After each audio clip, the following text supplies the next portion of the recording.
রব্বুল আলামিন বলেন ইন্না আযাবা রাব্বিকা লাওয়াকি, তোমাদের প্রতিপালকের আযাব অবশ্যম্ভাবীয়, অর্থাৎ তোমার প্রতিপালকের আযাব অতি নিকটে চলে আসতেছে।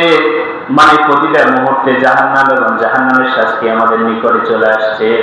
আমার বন্ধুগণ, এই আয়াতের একটা ব্যাখ্যা আছে।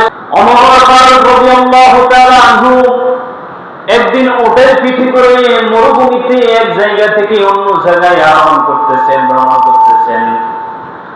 এমত অবস্থায় তিনি পাশে একটা জায়গা থেকে এই আয়াত তেলাওয়াত করতে শুনলেন, ইন্না আযাবা রাব্বিকা লাওয়াকি। এই আয়াত যখন ওমর রাদিয়াল্লাহু তাআলা আনহুর কানে আসলো, ওমর রাদিয়াল্লাহু তাআলা আনহু দুনিয়ার মধ্যে জাহান্নামের চিত্রটা দেখতে পেলেন। সাথে সাথে তিনি উটের পিঠ থেকে পড়ে তিনার হাতটা এমন ব্যথা হয়েছে, প্রায় 1 মাস পর্যন্ত তিনি জ্বরে আক্রান্ত ছিলেন।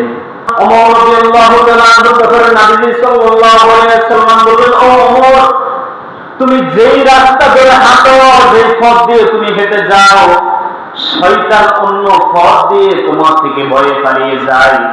ওই ওমর রাদিয়াল্লাহু তাআলা আনহু কালামে মাজিদের এই আয়াত শোনার সাথে সাথে উটের পিঠ থেকে পড়ে হাত পা ভেঙে টানা 1 মাস পর্যন্ত তিনি জ্বরে আক্রান্ত ছিলেন।